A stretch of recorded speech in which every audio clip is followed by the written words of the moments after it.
I read a true story, so far as I know, about a man named Abba Bessarion.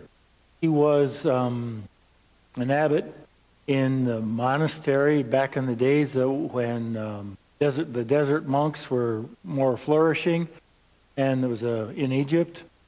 And he was highly respected and looked up to by many. One day he and all the other monks were in church preparing for Mass, kind of prayerfully preparing for Mass. Then he heard a commotion across the way.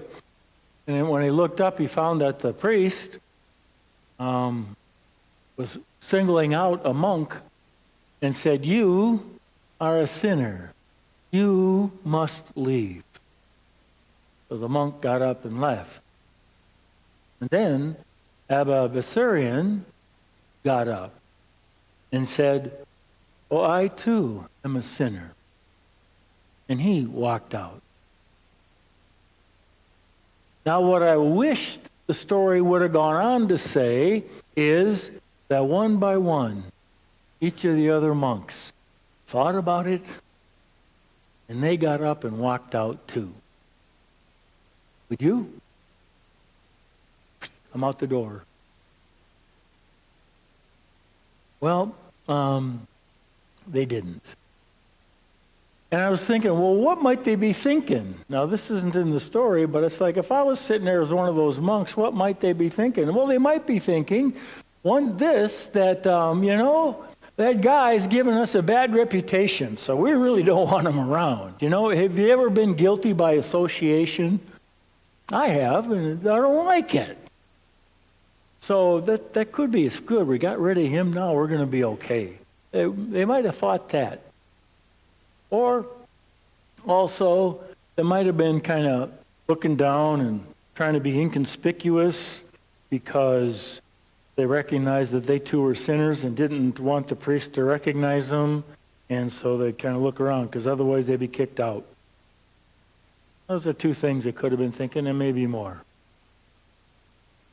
Isn't it true that we can get so used to thinking of ourselves that we forget about others? Like, we all have this kind of image we want to project forth to other people. We all do. This is what I want people to think of me. This is how I want to appear. And then we go and act that way. It's an image we have of ourselves. It's kind of like a mask, but we want everybody to see that and not to see this other stuff, which is most embarrassing.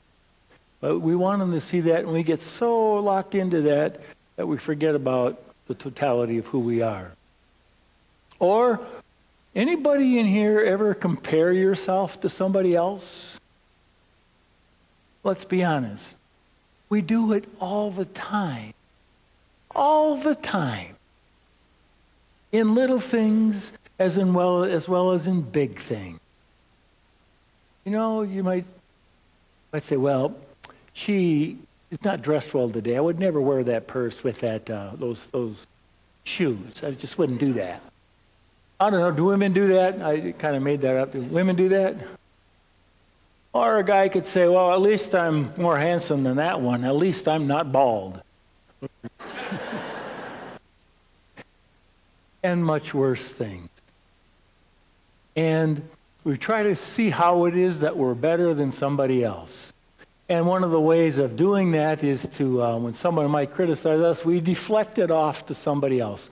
We saw that in all the debates. That's what they do. They just deflect it off to somebody else. And in doing that, too, we can forget who we are. We're good people made in the image and likeness of God, and we are also flawed human beings in the midst of a flawed humanity. We all are. And we need to realize it. Because when we realize it, then we know how many brothers and sisters we really have. In fact, Thomas Merton, remember him? He was a Trappist monk in the last century, mostly in the middle part of the last century. 1966, he wrote in a book, he said, thank God that I am like other men, that I am only a man among others. He realized his connection to all other people.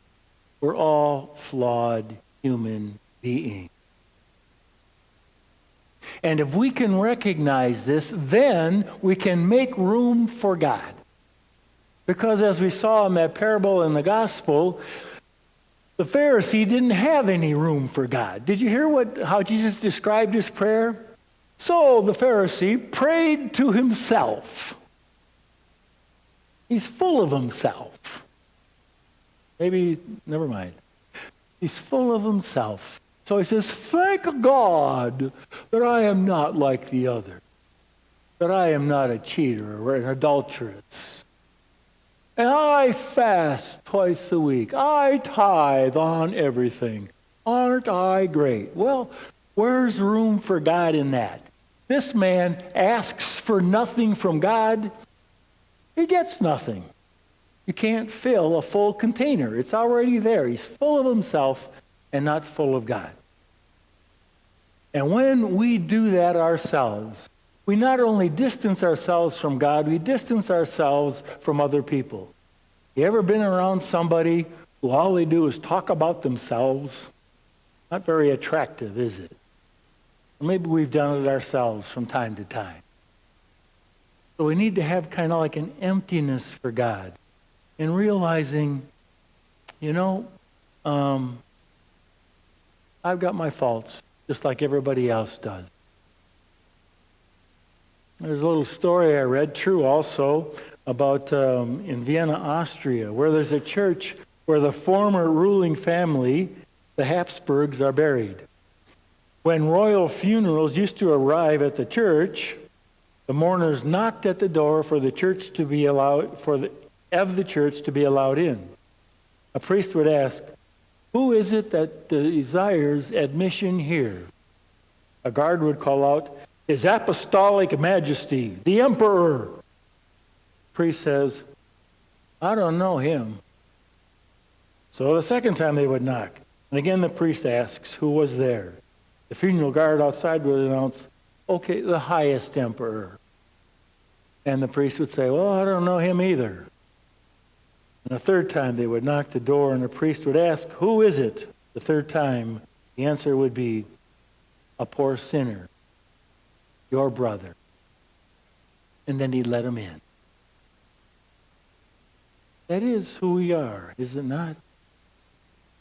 And anytime we deny that, anytime we don't see that, anytime we think we're better than anybody else, just keep that in mind. Anytime we think that we're better than somebody else, we're putting ourselves apart from other people, and we got no room for them or for God. We're already full of ourselves. So God calls us to recognize who we are, to make some room for Him, and to make some room for others as well. Have you ever been in a relationship where somebody never says, "I'm sorry"? It's a little harder to forgive somebody like that, isn't it? Now, forgiveness is our own work. We got to do it whether they say we're sorry or not. They don't control our life. Okay, granted all that. But isn't it a little bit easier if somebody would say, "I'm sorry, please forgive me"? There you have a chance not only for forgiveness, but for reconciliation. Oh, good. You do care. And let's get through this. Let's work through it. You think there's any hope for that Pharisee so full of himself? Well, I do. If he can have the insight that he is self-centered, pompous, judgmental, and ungrateful. If he can know that about himself, those can be hard words to swallow, can't they? If he could know that about himself and pray, "Oh God, be merciful to me, a sinner," then there's great hope for him. There's also great hope for us. Not to beat ourselves into the ground, but to be able to say in all honesty, this is part of who I am. And to be able to name it. And our prayer will be, Oh God, be merciful to me, a sinner.